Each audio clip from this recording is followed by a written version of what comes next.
Hello again, John Denver fans and friends. Corrine Smith here, continuing our chronological review of John's albums, and now we're still in that fabulous year of 1975.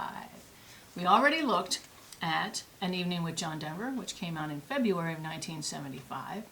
But we got two more record albums to talk about for this year. And I'm also going to throw in an odd album that we're going to consider to be a bonus track for today. And if you watched the previous episode, you know what I think of bonus tracks. Anyway, that's our plan today. Now, in these episodes, again, I focus just on John's albums, really, and not on everything else that was happening around him. But in the 1970s especially, he was one busy guy, very busy. In addition to touring around the country, around the world, he was appearing in TV shows, movies, in a variety of roles as a musician, as a songwriter, as an actor, as a host. He was being interviewed and written about in a number of magazines and newspapers. I have the thick scrapbooks to prove that. And in May 1975, John even made it to the cover of the Rolling Stone. That's right, May 8th, 1975 issue has John on the cover and a full interview by Chet Flippo.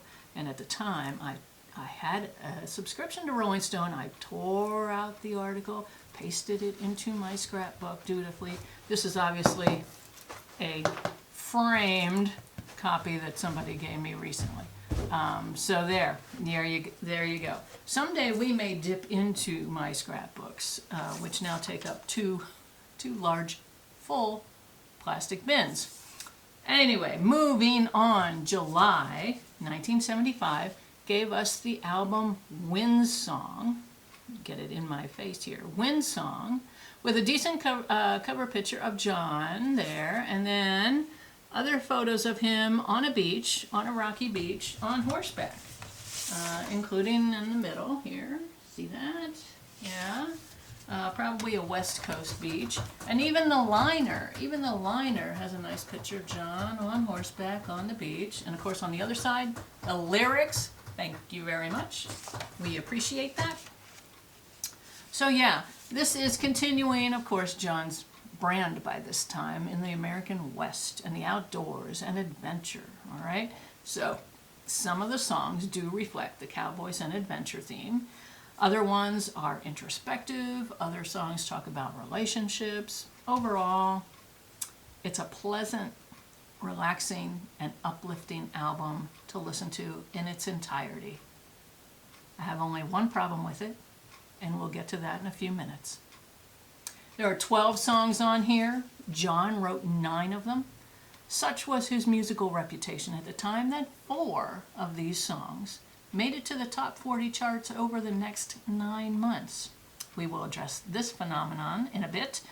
This is such a nearly perfectly paced album that I'd like to go through it song by song in order. So, side A starts with the title song Windsong, which John wrote along with Joe Henry. The two of them discussed writing a song that described the wind somehow. So, Joe wrote most of the words and John wrote the music. In addition to simple guitar and percussion, you can hear oboe and cello parts. It's a nice, peaceful song. It's one of my favorites, and sometimes I keep it in my head when I'm walking in the woods. So Windsong, the song, sets the tone and the theme here. Cowboy's Delight is the next song, written by Bob Carpenter and David Holster. It has a melody that picks up and echoes some of those same sounds as Windsong. Then we launch into full orchestration with Spirit, which John again wrote with Joe Henry. They were inspired to write it after watching the stars through John's telescope one night. It references some of the mythology that lies behind the constellations. By the way, I'm getting a lot of these background stories from the invaluable book, John Denver, The Complete Lyrics, edited by Milt Oken. It's out of print. If you can find a copy, great. If you have one, keep hold of it, please. Indeed, it has all of John's lyrics in alphabetical order by title, but then for some songs, there are stories, relevant stories that Milt Oken put in there. So that's where I'm getting my background information, okay? Thank you again, Milt. So, Spirit, great song. Followed up by Looking for Space, just like the song Farewell Andromeda from the album of the same name. Looking for Space is a nod to John's involvement with Werner Erhard and the EST program. John says about that, it speaks of space in a much different way than that which is out there in the vacuum we perceive when we look into the heavens. I was looking to find out what my space is, what the area is that I occupy, and what space my ideas, my intentions, and my purposes are in. I believe that for all of us, one of the purposes of life, one of the processes of life, is to find, to create, to determine, and to define our own space. It's always there. It's never not there. But it takes time to see it, or to feel it, or to be able to communicate about it. Looking for space on the road of experience. Looking for space. You know? It's finding your own direction and purpose in life. Isn't this what we all strive for and wish for? Next up, we hear Shipmates and Cheyenne, which was one of the first collaborations that John did with writer Joe Henry. My understanding is that Joe gave John this finished poem the first time they ever met. John liked it, eventually wrote the song, and this began a friendship and a writing relationship. This one is another Western cowboy sounding song that fits in perfectly here with the theme and the atmosphere. Side A ends with Late Night Radio, written by Bill and Taffy Danoff. This one tends to stick in your head, maybe originally, especially since it's the last tune you hear before you flip the album over. Side B immediately ramps up the energy with Love is Everywhere, written by John, along with John Martin Summers, Joe Henry, and Steve Weisberg. This is another one that will stay with you for a while. Love is everywhere, I see it. You are all that you can be, don't want to be it. Life is perfect, I believe it. Come and play the game with me. It's a catchy song. It's memorable. It's going to stick in your head. But then we come to the only song in the album that doesn't seem to blend in with everything else. It's called Two Shots. John wrote it. Kind of about a guy in a bar talking to a woman, trying to impress her, talking about a failed duck hunting expedition, and she's not impressed at all. The refrain is, I took 2 shots, got no ducks, and cold, cold hands. Really? It's a slow, depressing country-like song, and it just doesn't fit in here. Surely, John would have had other songs available in his catalog that could have been offered instead, or why not repeat one of the songs from the live album that didn't appear anywhere else? And I'm talking about Michael Martin Murphey's Boy from the Country or Annie's other song. Either one of them would have been a terrific replacement for 2 shots. You would have to rearrange the set list a little bit to make them fit in and make it make sense, but really, 2 shots? I see it as a blemish on an otherwise seamless album. Because the next 2 songs are I'm Sorry and Fly Away. Both 2 insightful relationship songs that when you think about them really do go together. And of course Olivia Newton-John sings the high harmony and the response on Fly Away. Did you ever see John in concert? And when he would get to the part where he would do Fly Away, he'd say, Olivia, Olivia, and say, well, she's not here. So then he would invite all the women in the audience to sing Olivia's part as he sang the rest of the song. And of course we did, and of course it sounded wonderful echoing throughout the concert hall or the hockey arena, you know? Yeah, I've seen that a couple of times. It's interesting. Last year I listened to the CD set of Olivia reading her memoir called Don't Stop Believing, which is a good book. I recommend either reading it or listening to it. Of course, I was really looking forward to what she might say about John Denver and about maybe a recording session of Fly Away. I was slightly disappointed that she didn't reference that. She didn't talk about recording the song at all, but what she did say was that whenever she felt nervous before going on stage later in her life, she would call on help from two friends and guardian angels that she felt were helping her in her efforts on stage. And those two friends and guardians were Karen Carpenter and John Denver. Wow. Isn't that neat? Wouldn't you want to hear what those three are up to now? Singing together? Oh, wow. Back to Windsong, where we hit the climax of the album with Calypso. Of course, written about Jacques Cousteau and his ship and his crew. John said of Calypso, "It's a song of celebration and commitment to making a difference and a contribution to the quality of life on this planet. I share that commitment. It's why I sing." Yes. So, sing along with Calypso with determination and yodel on the choruses if you can. Then the album comes to a quiet conclusion with Song of Wyoming. It's a pensive tune written by Kent Lewis. You can imagine someone sitting at a prairie campfire, cradling a hot mug of coffee or cocoa or something else, as the sun sets behind the mountains behind. It's a perfect wrap-up to the theme and to this music. Just perfect. Except, of course, for two shots. I still don't think it fits in here. Nevertheless, Windsong was released, as I said, in July of 1975. In August, I'm Sorry hit the charts. It spent a week at #1. And the flip side of the 45 of I'm Sorry was Calypso. So Calypso then spent some time on the charts in October of 75. Fly Away with Olivia was a hit from December of 1975 into January of 1976. And then Looking for Space ended up on the charts in 1976 in March. Pretty good return for just one album, don't you think? Another reason why this one is important. Now, as I was revisiting this album, I realized that although I had a copy of it on cassette, I never owned it on CD, and so I couldn't listen to it in the car and sing along with Calypso and all those other songs. But I got one off eBay, so now I can, and every time I put it in there, I blissfully, boom, skip over two shots, as it should be. Anyway, as you can tell, it's a nice sounding album, Windsong. It puts John and us into introspection and nature and peacefulness again. Yes.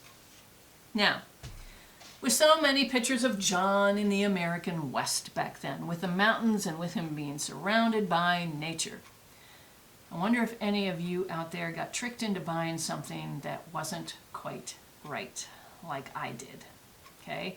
In part 4 of this video series, we saw how Mercury Records used mountains to appeal to John Denver fans for a retrospective of the Mitchell Trio, okay? So you got John's name on there and mountains. What more do you want, okay? And this was a retrospective of his time with the Mitchell Trio, as I said, again, in part 4. Now, nothing represents the Rocky Mountains more than the iconic image of Maroon Bells. Maroon Bells is in Snowmass, Colorado, right down the street from Aspen. You've probably seen this scene. It's a pair of mountains that look kind of like bells hanging down. Maroon, because when you see them in person, the rock that they are made of has a reddish cast to them. Okay, it's iconic, and yes, of course, you can buy pictures of it. You can buy postcards of Maroon Bells. You can go there yourself and take pictures. It's different in every year with different piles of snow up on the mountains. And of course, I made it there myself in 1993 and hiked around there in 93, 94, 95, 96, 97. So, Back in the summer of 1975, I was scouring record stores, always on the lookout for more John Denver albums that I didn't have already. Because, you know, we didn't have the internet to check. And suddenly I found this brand new release. It's got maroon bells on the cover and John's name and aspen trees. Oh my gosh, and a hand on a guitar and nice paragraphs about John on the back. What is this? I had never seen it before. It's called John Denver's Country.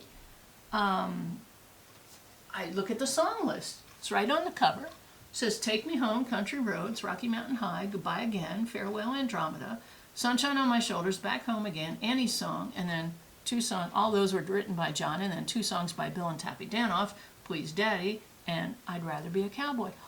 What is this, huh? What is that? Is it another greatest hits album? Well, when you compare the set list, there's only an overlap of 4 songs. So wow, it is a totally different album. And of course, I had to buy it. Of course. It was probably only about $5 at the time, 1975, you know. So I took it home, plopped it down on our stereo portion of our large 3-part console, entertainment console unit at the end of the living room, ready to hear John's voice and guitar and these songs that I know so well. And the needle dropped onto the vinyl and I turned up the volume as the music started and, wait a minute, this isn't John. This isn't John's voice.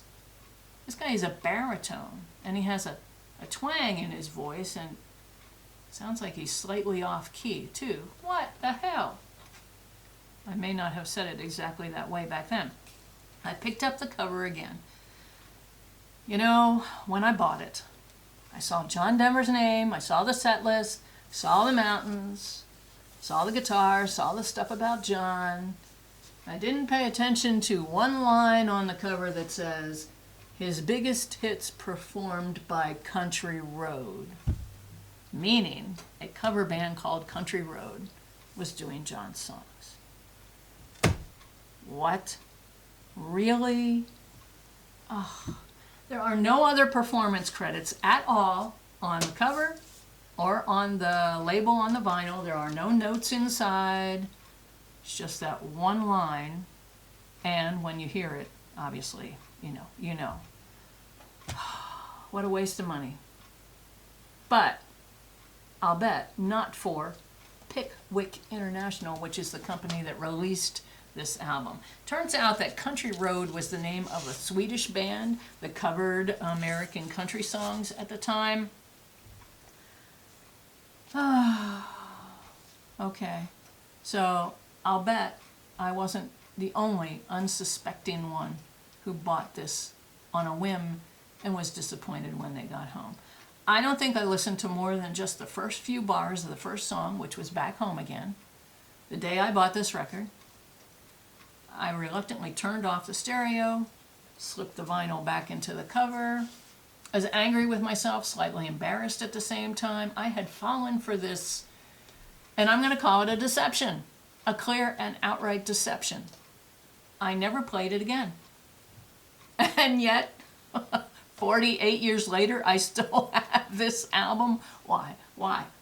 So, in the name of research, and so that you don't have to do it yourself, I took one for the team and I just listened to the whole thing myself.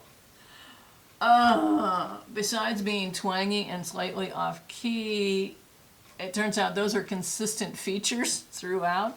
The instrumentation and the arrangements are bare bones. It's like bad karaoke.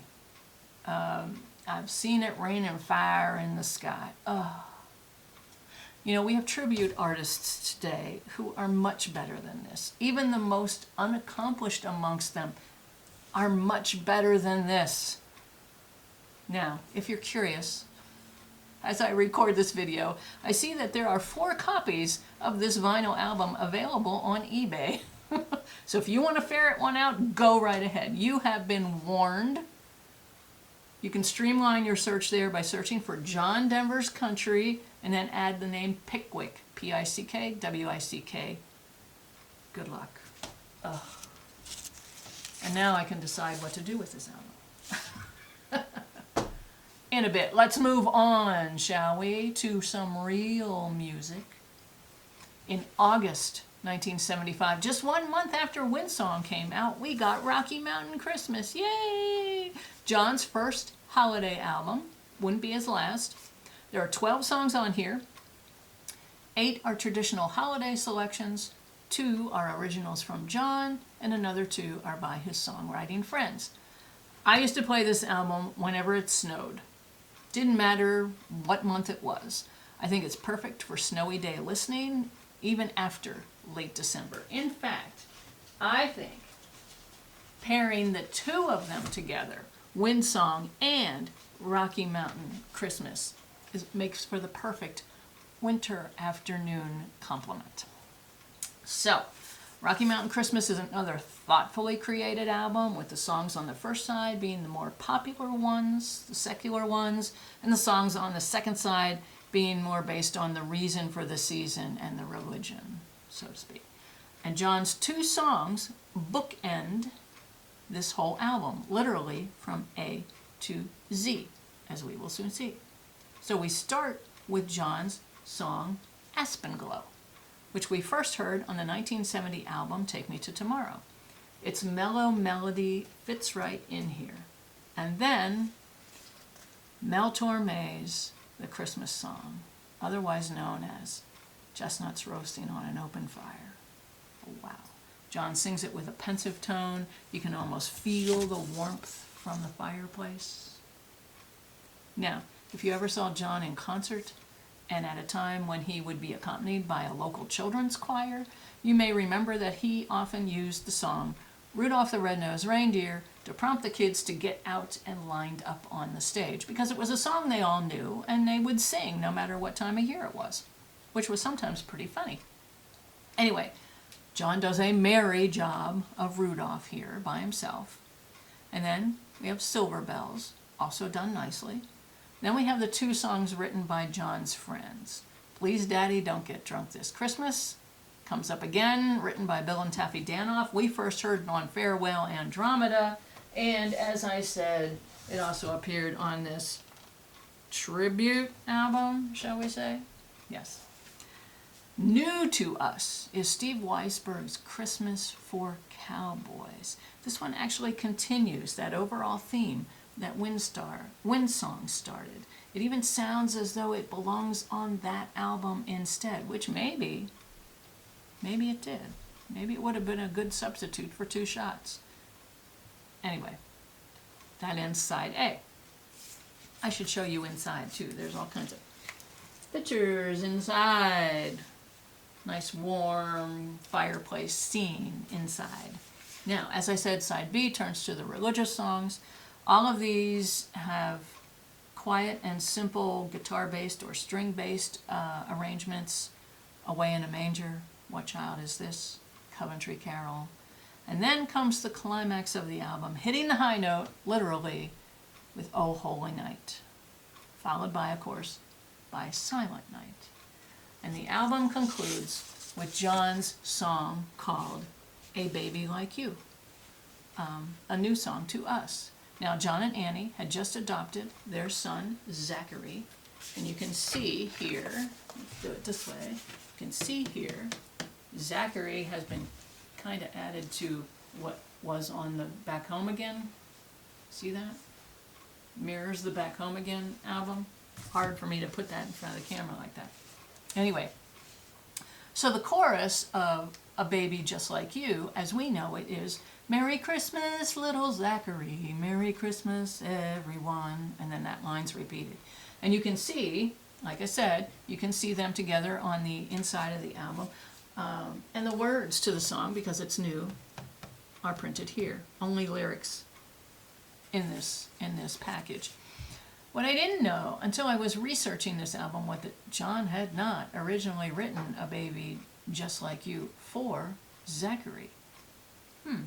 He had actually written it about Frank Sinatra's first grandchild. What?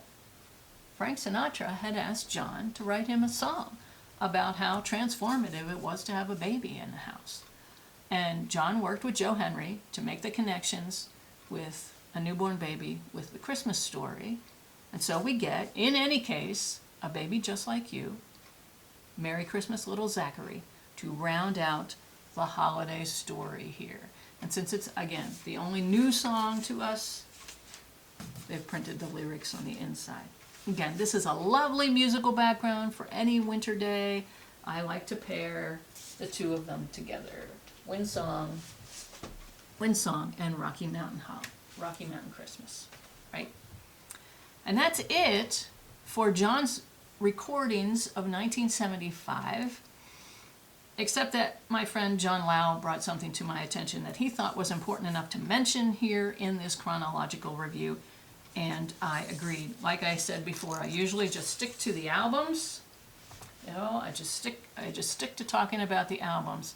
But October 13th, 1975 brought the live broadcast of the Country Music Awards to our television screens, and to the award given to the Country Music Entertainer of the Year at the end of the program. Since Charlie Rich had won this honor in 1974, it was his turn to announce the winner for 1975. The nominees were, in alphabetical surname order, John Denver, Waylon Jennings, Loretta Lynn, Ronnie Milsap, and Conway Twitty. Interesting group. Charlie Rich was already kind of rambling through the introductions, and as he said, the winner is, he ripped the envelope into pieces, picked the card that had fallen out of it, pulled a lighter out of his pocket, set fire to the announcement, and said, "My friend, Mr. John Denver." The audience had been kind of laughing all along. Now, John was not at the awards ceremony himself. He was performing in Australia, so they had him beamed in by satellite. But of course, technology being what it was then, he had not seen what had happened. And so all he knew was that he won. And so he's laughing and smiling and thanking everybody. And so what are you going to say? And there was no way to communicate to him what had just happened. And so when the camera goes back to the host, Glenn Campbell, you can see him kind of fumbling like, what am I supposed to do? He didn't know. This act caused Charlie Rich to be blacklisted from the Country Music Awards. I had forgotten all about this incident. I don't think I saw it on TV. I know I didn't see it live because I was in college. I was a sophomore, and the TV lounge was down the hall, and it didn't have cable or good reception, and you know, those things always run late at night. We would have been sleeping probably. I've seen the recording, and I'm including the link below to the full announcement so you can see it for yourself. So yes, John Denver won Country Music Entertainer of the Year Award in 1975 under interesting circumstances. Because was he really country? Was he pop? Was he a crossover? Was he folk? What was he? We weren't sure. Just know that we like him. So you can find articles online offering theories about Charlie Rich's behavior that night. Thanks again to John Lau for reminding me of this landmark occasion. So the next time we move into the bicentennial year of 1976 and then to 1977. Where were you in 76 and 77? I'm sure you're going to remember at least one of the John Denver albums that we're going to talk about next time. Meanwhile, put on some nice snow accompanying music with Windsong and Rocky Mountain Christmas, and I'll see you again. Thanks again. My name's Corinne Smith. Thanks again for listening and for tuning in. See you next time.